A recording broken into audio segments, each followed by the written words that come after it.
an ideal resistance R, ideal inductance L, ideal capacitance C, and AC voltmeters V1, V2, V3 and V4 are connected to an AC source as shown. At resonance, હવે આકૃતિ જુઓ, અહીંયા તમને V1, V2, V3 અને V4 આ 4 voltmeter joint કરેલા છે એસી source સાથે. તો એટ રેઝોનન્સ એટલે અનુનાદની સ્થિતિમાં શું થાય? તો અનુનાદની સ્થિતિમાં એક તો કન્ફર્મ છે કે V2 બરાબર V3 થાય. તો reading in V2 is equal to reading in V3 એટલે આપણો આન્સર આવે ડી.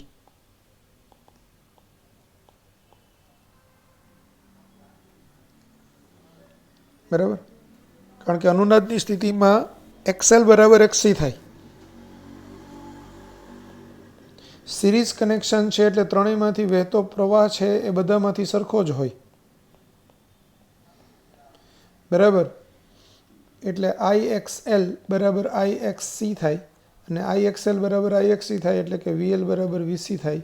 એટલે બેના બે છેડા વચ્ચેનો પોટેન્શિયલ ડિફરન્સ સરખો થાય એટલે કે V2 બરાબર V3 થાય. એટલે રીડિંગ ઇન V2 બરાબર રીડિંગ ઇન V3 એટલે આન્સર ડી આવે. Next question. A capacitor and a coil in series are connected to 6 volt AC source. AC source એટલે VRMS બરાબર 6 volt. By varying the frequency of the source, maximum current of 600 milliampere is observed. એટલે IRMS maximum બરાબર 600 milliampere. If the same coil is now connected to a cell of EMF 6 volt and internal resistance of 2 ohm, the current through it will be. હવે સમજો, capacitor ને coil છે એને 6 volt એસી source સાથે શ્રેણીમાં connect કરેલ છે. એટલે આપણા મગજમાં તો એવું જ થાય કે ભાઈ આ એક કેપેસિટર છે, આ એક કોઇલ છે, એને આ એસી સપ્લાય સાથે 6 વોલ્ટના એસી સપ્લાય સાથે શ્રેણીમાં જોડેલ છે. હવે એનું ફ્રીક્વન્સી ચેન્જ કરીએ તો આપણને 600 મિલી એમ્પિયરનો મહત્તમ પ્રવાહ મળે. હવે 600 મિલી એમ્પિયરનો મહત્તમ પ્રવાહ ક્યારે મળે? ફ્રિક્શન. તો એનો મતલબ એવો થાય કે એની સાથે ઇન્ડક્ટર છે એને પોતાનું કંઈક તારનો અવરોધ હશે એટલે એનું રેઝિસ્ટન્સ બી હશે. એટલે ઇન્ડક્ટર ભલે કોઇલ છે પણ કોઇલને ઇન્ડક્ટન્સ બી હોય ને કોઇલને રેઝિસ્ટન્સ બી હોય. એટલે કોઇલ શબ્દ આવે ત્યારે એલ બી છે અને આર બી છે. તો જ્યારે પ્રવાહનું મૂલ્ય મહત્તમ થાય ત્યારે અનુનાદ થાય. એટલે અનુનાદની સ્થિતિમાં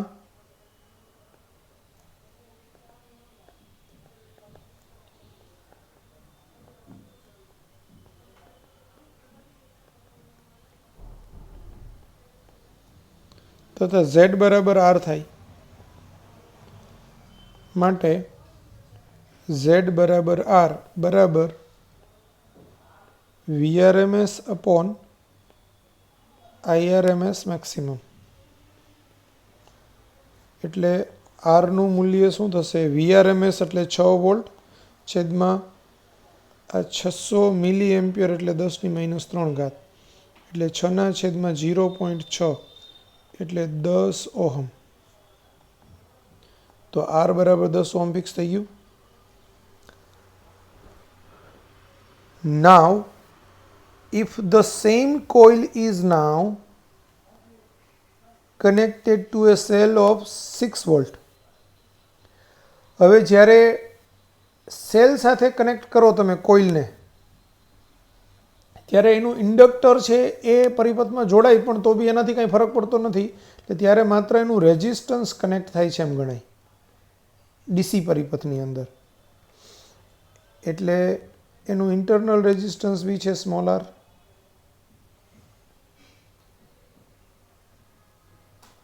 આ જ પરિપથનું મેઇન છે કે જ્યારે ઇન્ડક્ટરને તમે એસી સપ્લાય સાથે જોડો ત્યારે એનું ઇન્ડક્ટન્સ અને અવરોધ એ બે શ્રેણીમાં ગણાય.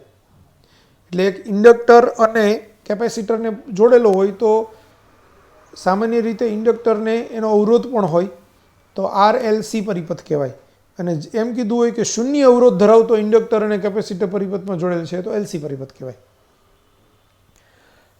હવે આ જ ઇન્ડક્ટરને જ્યારે ડીસી પરિપથ સાથે જોડો ત્યારે એનું ઇન્ડક્ટન્સ છે એનો અવરોધ શૂન્ય હોય, કારણ કે XL બરાબર શું થાય? XL બરાબર ઓમેગા એલ. હવે ઓમેગા એટલે 2π/T ઇન્ટુ એલ. જ્યારે ઇન્ડક્ટરને આપણે ડીસી પરિપથને જોડો ત્યારે ડીસી પરિપથ અનંત સમયે એનો પોલારિટી ચેન્જ થાય, એટલે એનો આવર્તકાળ T અનંત હોય. એટલે 2π/∞ ઇન્ટુ એલ એટલે એનો ઓમેગાની વેલ્યુ 0 હોય. એટલે આ 0 ઇન્ટુ એલ એટલે 0 થાય. એટલે ડીસી પરિપથ માટે XLની વેલ્યુ 0 થાય એટલે R ઇન્ટુ એલ પરિપથ હોય એટલે RL પરિપથ ગણાય. કોને? કોઇલને. પણ કોઇલનું ઇન્ડક્ટન્સ XLની વેલ્યુ 0 થાય એટલે માત્ર R ધરાવતો પરિપથ ગણાય. એટલે હવે આપણી પરિપથ થઈ ગયું E R ને સ્મોલ r શ્રેણીમાં છે તો ત્યારે એમાંથી પસાર થતો કરંટ મારે I શોધવાનો છે. તો I બરાબર E/R પ્લસ સ્મોલ r. હવે Eની વેલ્યુ 6 વોલ્ટ, Rની વેલ્યુ 10 અને આંતરિક અવરોધ 2 ઓહમ એટલે 6/12 એટલે 0.5 એમ્પિયર. તો આપણો આન્સર આવશે એ.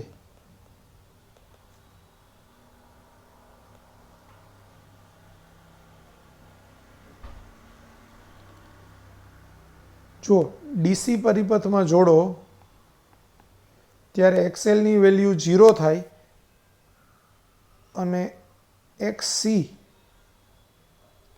એની વેલ્યુ ઇન્ફિનિટિવ થાય 1/ωc. પણ 1/ωની વેલ્યુ શું હોય? 0. 0 ઇન્ટુ C એટલે ઇન્ફિનિટિવ. એટલે જ્યારે તમે કેપેસિટરને ડીસી પરિપથમાં જોડો તો કેપેસિટરના બે છેડા ખુલ્લા છે એટલે એનો અનંત અવરોધ પરિપથમાં ઉમેરાય એમ ગણાય. તો LCR પરિપથને તમે ડીસી પરિપથ સાથે જોડો તો આખા પરિપથનો અવરોધ અનંત થાય અને આખા પરિપથમાંથી પ્રવાહ વહે નહીં.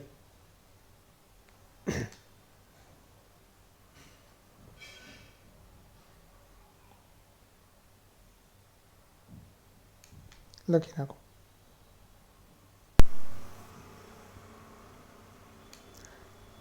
In the series LCR circuit as shown in the figure, the voltmeter V and ammeter A readings are. હવે સમજો આ Vનું રીડિંગ શોધવાનું છે અને એનું શોધવાનું છે. તો Vનું રીડિંગ એટલે VR શોધવાનું છે. તો આપણને ખબર છે V બરાબર √VR square plus VL minus VC એનો સ્ક્વેર. તો Vની વેલ્યુ 100 વોલ્ટ આકૃતિ પરથી 100 વોલ્ટ. VR શોધવાનું છે એટલે VRનું વેલ્યુ અહીંયા V લખીએ અથવા તો VR જ લખીએ VRનો સ્ક્વેર પ્લસ આ 400 માઇનસ 400 એનો સ્ક્વેર એટલે 100 બરાબર √VR સ્ક્વેર એટલે કે VR. તો VR બરાબર V બરાબર 100 વોલ્ટ એટલે એક આન્સર તો મળ્યો 100 વોલ્ટ. હવે અનુનાદની સ્થિતિ છે. બેના L અને C ના બે છેડા વચ્ચેનો વોલ્ટેજ સરખો છે એટલે અનુનાદની સ્થિતિ છે. અહીં VL બરાબર VC છે તેથી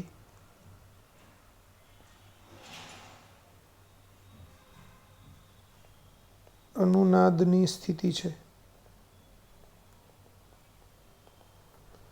માટે Z બરાબર R થાય. માટે I બરાબર V/Z એટલે કે V/R. વોલ્ટેજ છે 100 વોલ્ટ અને Rની વેલ્યુ છે 50 એટલે Iની value 2 ampere.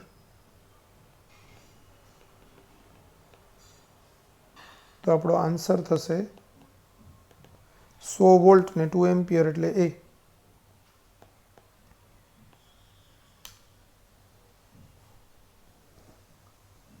Next question. An inductance of 200 by pi millihenry. L બરાબર 200 by pi millihenry એટલે 200 upon pi milli એટલે 10⁻³ henry. A capacitance of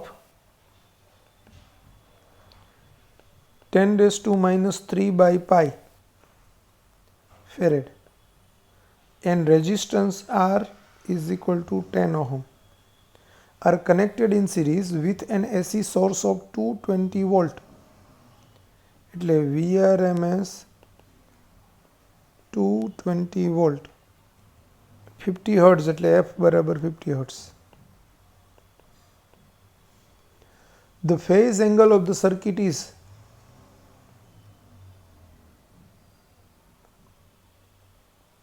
phi પૂછેલું છે.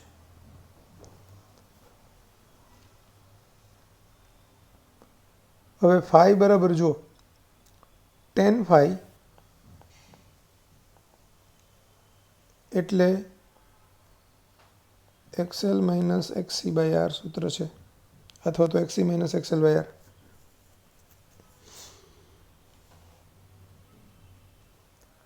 અહીંયા એક સ્પષ્ટતા કરી દો એટલે તમને છે ને લાંબી કન્ફ્યુઝન થાય નહીં. આપણે ઓલવેઝ વીનું સૂત્ર VM sin ઓમેગા ટી લઈએ છીએ. કરંટનું સૂત્ર IM sin omega T plus 5 લઈએ છીએ. જો હું અહીંયા +5 લઉં ને પ્લસની સાઇન તો 10 phi બરાબર XC minus XL by R હોય. અને જો હું ઘણી જગ્યાએ આઈનું સૂત્ર આમ લખાય IM sin ઓમેગા ટી -5 તો ત્યાં 10 phi બરાબર XL minus XC by R આવું સૂત્ર આવે. ઇવન અત્યાર સુધીનો જે ગુજરાત બોર્ડનો જૂનો સિલેબસ હતો એમાં V બરાબર VM cos ઓમેગા ટી હતું અને આઈનું સૂત્ર છે તે IM cos ઓમેગા ટી -5 હતું. તો એમાં બી આપણે આ XL minus XC by R વાળું સૂત્ર લેતા હતા બરાબર. એટલે એ પ્લસ માઇનસ હોય તો બહુ વાંધો નથી. આપણે જ્યારે સ્પેસિફિકલી આન્સરની અંદર ફાઈની વેલ્યુ ધન પણ આપેલી હોય અને ઋણ પણ આપેલી હોય તો પછી તમારે ટેક્સ્ટ બુકને સ્ટ્રિક્ટલી ફોલો કરવાનું અને XC minus XL by R જ લેવાનું. કારણ કે અત્યારે કેવું હોય કે આ જુદી જુદી બુકની અંદર આગળના વર્ષોના ઘણા બધા ક્વેશ્ચન્સ હોય એટલે આગલા વર્ષોની અંદર છે તે વીના સૂત્રો જુદી જુદી બુકમાં જુદા જુદા લીધેલા હતા અને એને એકોર્ડિંગલી પ્રશ્નો હોય તો એ પ્રમાણે જુદા જુદા ફોર્મ્યુલા યુઝ થઈ શકે. પણ બાકીના બધા કેસમાં આપણે ટેક્સ્ટ બુકને ફોલો કરી અને ટેક્સ્ટ બુક પ્રમાણેના સૂત્રો V બરાબર VM sin omega T, I બરાબર IM sin omega T plus 5 એને એકોર્ડિંગ જે સૂત્રો મેં તમને કરાવેલા છે એને પછી વાપરશું.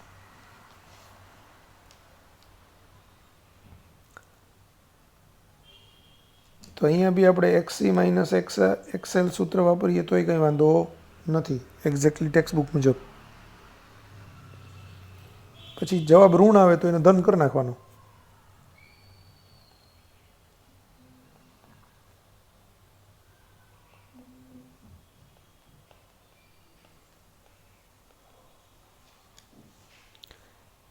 તો XC એટલે 1/ωc minus omega L upon R.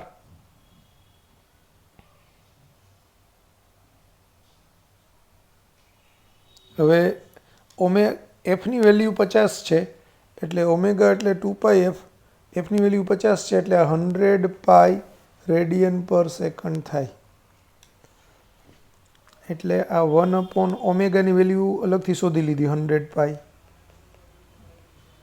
સીની value 10⁻³ upon pi minus omega એટલે 100 પાઈ, એલની value 200 upon pi into 10⁻³ upon આરની વેલ્યુ 10. તો આ પાઈ પાઈ કટ થાય, 100 ગુણાકારમાં 10⁻³ એટલે 10⁻1 અંશમાં જાય તો 10 થાય માઇનસ. અહીંયા પાઈ પાઈ કટ થાય, આ 200 ઇન્ટુ 100 એમાંથી 10⁻³ ને 3 મીંડા કેન્સલ કરીએ એટલે 20 આવે અપોન આ 10 થાય એટલે -10/10 એટલે -1. એટલે 5 બરાબર આમ લઈએ તો -π/4 થાય, અને omega L minus omega C કરીએ તો +π/4 થાય. એટલે આપણે તો અહીંયા 5નું મૂલ્ય એટલે π/4, તો આપણો આન્સર આવશે બી.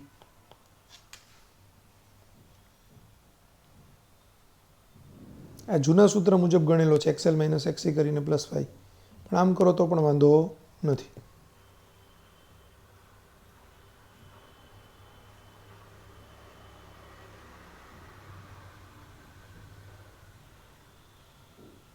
મેથેમેટિકલી બે વસ્તુ એક જ થાય, આ બી સમજાવી દઉં તમને.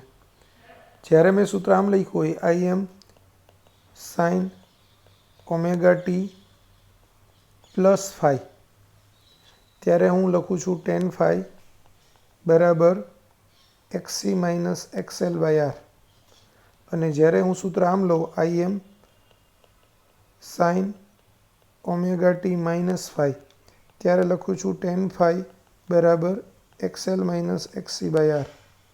હવે XC - XL/R પરથી મને phi શું મળે છે? -π/4. અહીંયા +5 છે, એમાં phi ની કિંમત હું -π/4 મૂકું એટલે અલ્ટિમેટલી તો શું થયું? ωt -π/4. અને જ્યારે ωt -5 છે એ XL - XC કરીને શોધું તો 20 - 10/10 એટલે 10/10 એટલે 1 આવે, તો phi ની વેલ્યુ +π/4 આવે. હવે phi ની વેલ્યુ +π/4 અહીંયા મૂકું તો phi ની કિંમત +π/4, તો બી ωt -π/4 જ આવે.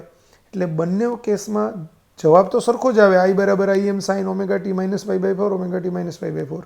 અને એનો મતલબ એવો જ થાય કે પ્રવાહ છે એ વોલ્ટેજ કરતાં કળામાં π/4 જેટલો પાછળ છે. ક્લિયર થયું? આવી રીતે સમજાય બેને. ટેક્સ્ટ બુકમાં અત્યારે આપણને આ આપેલું છે.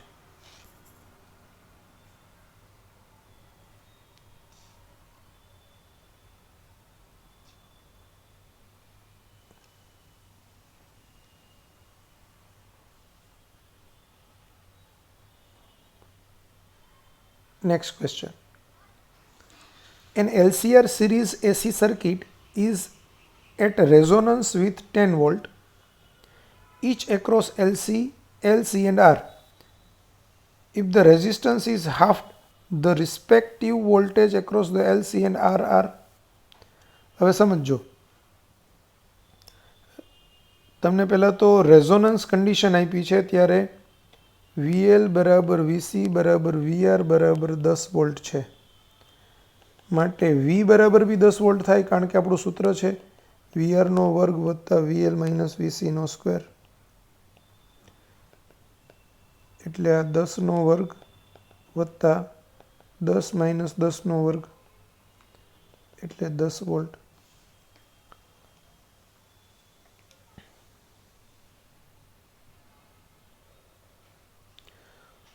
હવે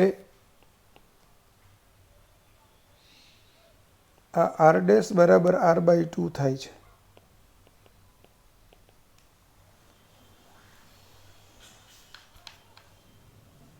તો જ્યારે R' બરાબર R/2 થાય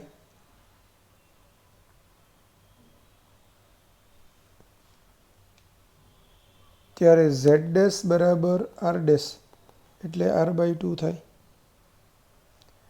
એટલે I' બરાબર શું થાય? V/Z',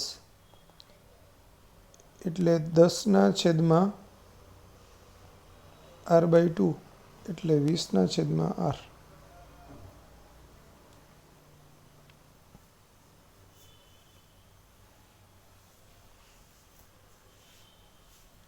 જ્યારે ઓરિજિનલ કન્ડિશન હતી ત્યારે શું હતો? પ્રવાહ I બરાબર V/Z એટલે V/R એટલે 10/R હતો.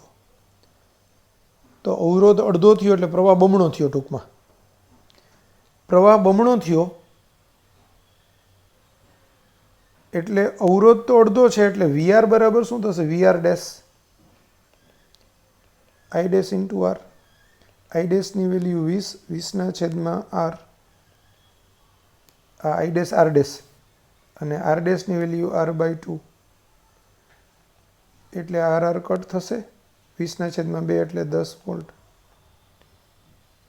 પછી VL ડેશ એટલે I ડેશ XL ડેશ. પણ XL ડેશમાં તો XLમાં કંઈ ફરક જ નથી એટલે I dash XL. I dash એટલે 20/R into XL.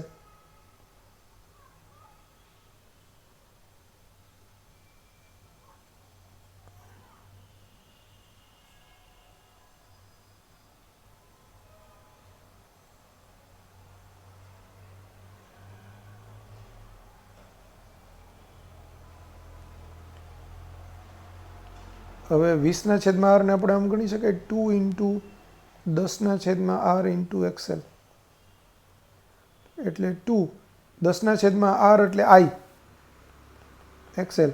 XL into I એટલે 2VL એટલે 2 ઇન્ટુ શરૂઆતમાં VL બરાબર 10 હતું એટલે 20 વોલ્ટ.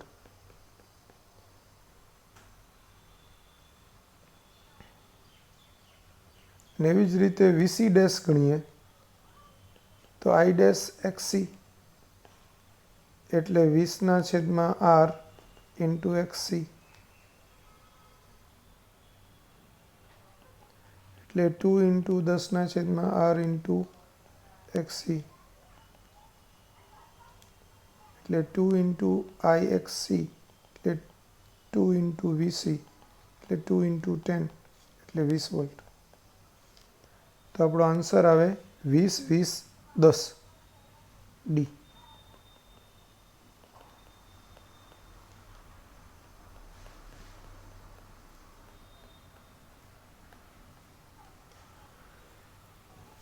એલ સી અને આરના બે છેડા વચ્ચેનો તો એલ અને સી વચ્ચે 20 વોલ્ટ અને આર વચ્ચે 10 વોલ્ટ. અને લોજિકથી સમજવું હોય ને તો એકદમ સરળતાથી ફટાક કરતું સમજ પડી જાય એવું છે.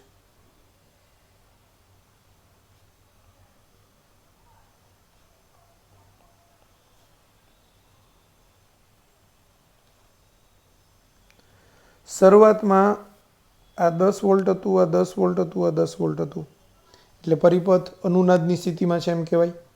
અનુનાદની સ્થિતિમાં છે એટલે દરેકમાંથી વહેતો પ્રવાહ છે તે સરખો હશે અને આ બી 10 વોલ્ટ જ હશે. હવે રેઝિસ્ટન્સની વેલ્યુ અડધી કરું તો અનુનાદની સ્થિતિ તો અનુનાદની જ રહેવાની છે એટલે રેઝિસ્ટન્સની વેલ્યુ અડધી કરું તો પ્રવાહ બમણો થાય. પ્રવાહ બમણો થાય એટલે 2I થાય. તો પહેલાં જ્યારે આ R/2 થયો એટલે 2I ઇન્ટુ R/2 એટલે પાછો ગુણાકાર તો IR જ થાય એટલે એ IR બરાબર 10 વોલ્ટ હતું એ 10નું 10 જ રહેવાનું છે. પણ 2I ઇન્ટુ XL કરું તો 2IXL પણ IXL એટલે 10 વોલ્ટ એટલે 2IXL એટલે 20 વોલ્ટ થાય એટલે નવો 20 વોલ્ટ થાય ને 20 વોલ્ટ થાય. એવી જ રીતે એટલે 20 20 ને 10 થાય. અવરોધ અડધો થાય છે એટલે પ્રવાહ બમણો થાય છે એટલે અવરોધના બે છેડા વચ્ચેનો પોટેન્શિયલ ડિફરન્સ ન બદલાય. પણ એ જ બમણો થયેલો પ્રવાહ બેયમાંથી પસાર થાય XL અને XCમાંથી તો એના બે છેડા વચ્ચેનો વોલ્ટેજ બમણો થઈ જાય એટલે 20 20 થઈ જાય. પણ પાછો કુલ વોલ્ટેજ 10નો 10 જ રહીએ કારણ કે આપણું સૂત્ર છે V બરાબર VR² પ્લસ બ્રેકેટમાં VL માઇનસ VCO નો હોલ સ્ક્વેર એનું આખાનું અંડર રૂટ. તો એ 20 - 20 એટલે 0 થાય એટલે 10 બરાબર 10 જ રહે એટલે એમાં ફરક પડે નહીં. An LCR series circuit is at resonance. Then the phase difference between the current and voltage is 90 degree. The phase difference between the current and voltage is 45 degree. Its impedance is purely resistive. The current is minimum. તો આપણો answer આવે C. Its impedance is purely resistive કારણ કે Z બરાબર R થાય. આપણને ખબર છે રેઝોનન્સ કન્ડિશનમાં એક્સએલ બરાબર એક્સી થાય એટલે ઝેડ બરાબર આર થાય. તો આપણો આન્સર આવે સી. આપણે થિયરી કરાવી ત્યારે બી કીધેલું હતું કે અનુનાદની સ્થિતિમાં આખો પરિપથ જાણે કે માત્ર અવરોધ જ પરિપથમાં જોડાયેલો છે એવી રીતે વર્તે, કે ઓહમિક સર્કિટ તરીકે વર્તે. In the figure shown, 3 AC voltmeters are connected at resonance. હવે જુઓ, રેઝોનન્સની કન્ડિશનમાં એલ અને સી વચ્ચેનો પોટેન્શિયલ ડિફરન્સ સરખો હોય એટલે એ બેયનો ટોટલ ડિફરન્સ V2 બરાબર 0 થાય.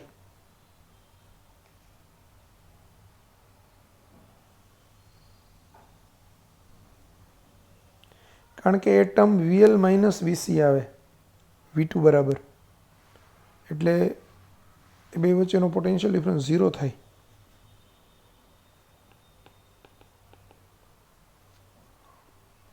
આન્સર આવશે એ.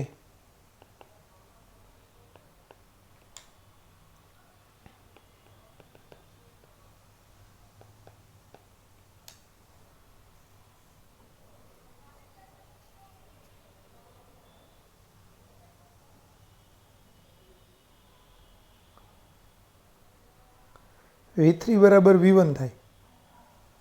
આપણું સૂત્ર છે ને આવું હોય, V બરાબર under root VR square plus VL minus VCનો square.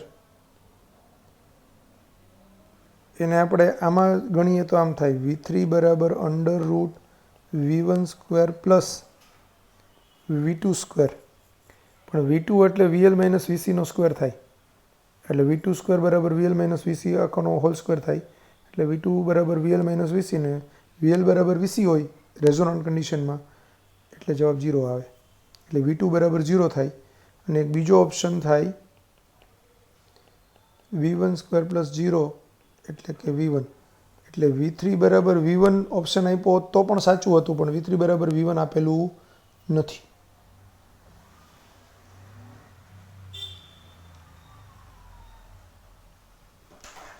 In the series LCR circuit shown, the impedance is.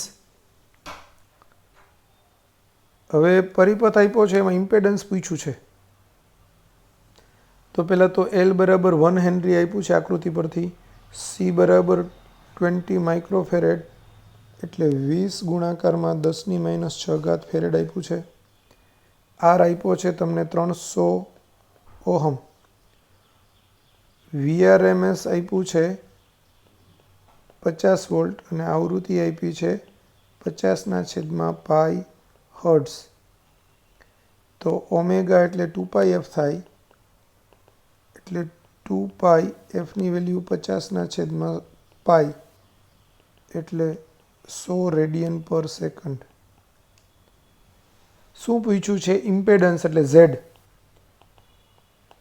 તો Z બરાબર under root R square plus XC minus XLનો સ્ક્વેર. એટલે under root R square plus 1/ωc minus omega L એનો square. એટલે under root R એટલે 300 એનો square plus 1/ω એટલે 100, C એટલે 20⁻6 માઇનસ ઓમેગા એટલે 100 અને L એટલે 1 આખા બ્રેકેટનો સ્ક્વેર. એટલે આ અંડર રૂટ 300 એટલે 3 વર્ગ 9, આ 4 0. અહીંયા આપણે ગણીએ તો 10⁻6 ને આ 100 ને 20 એના 3 0 કેન્સલ થાય એટલે -3 ઉપર જાય તો પ્લસ થાય એટલે 1000/2 આવે એટલે 500 થાય. -100 × 1 એટલે 100 એનો સ્ક્વેર. એટલે આ થયું 90,000 અને 500 માઇનસ 100 એટલે 400, 400નો વર્ગ એટલે 16 ને પાછળ 4 0 એટલે આ 25 પાછળ 4 0 એટલે એનું વર્ગમૂળ 500 ઓહમ. તો આપણો આન્સર આવે ડી.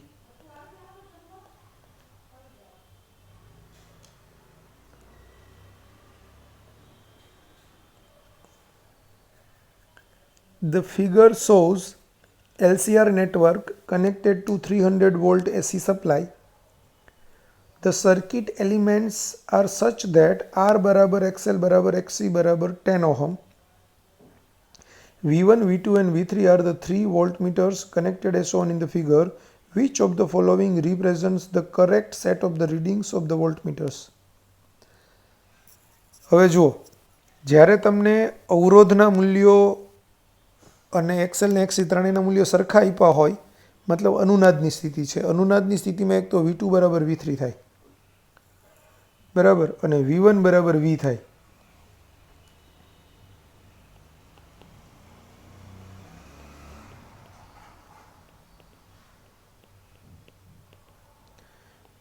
માટે V2 બરાબર V3 થાય તથા V1 બરાબર V થાય.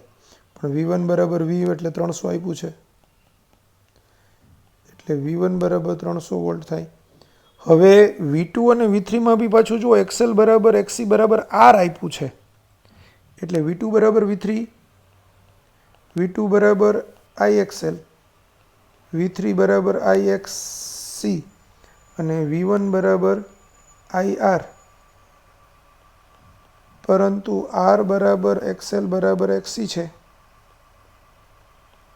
તેથી V2 બરાબર V3 બરાબર V1 અને એના બરાબર V છે અને એના બરાબર 300 છે એટલે બધું 300 300 300 આવે એટલે આન્સર ડી આવે.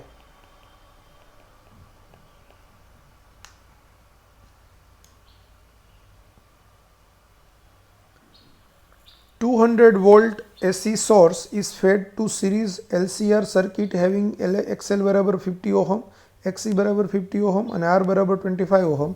Potential drop across the inductor is. અહીંયા બી જો XL ને XC ની વેલ્યુ સરખી છે એટલે અનુનાદની સ્થિતિ છે.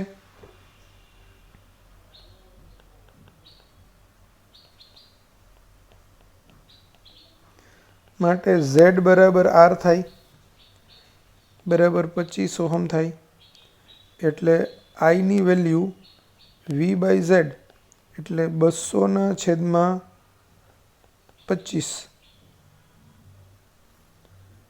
એટલે 8 એમ્પિયર. હવે પોટેન્શિયલ ડ્રોપ એટલે VL પૂછ્યું છે તો IXL. હવે IXLમાં 8 ગુણાકારમાં 50 એટલે 400 વોલ્ટ આવે તો આન્સર સી આવે.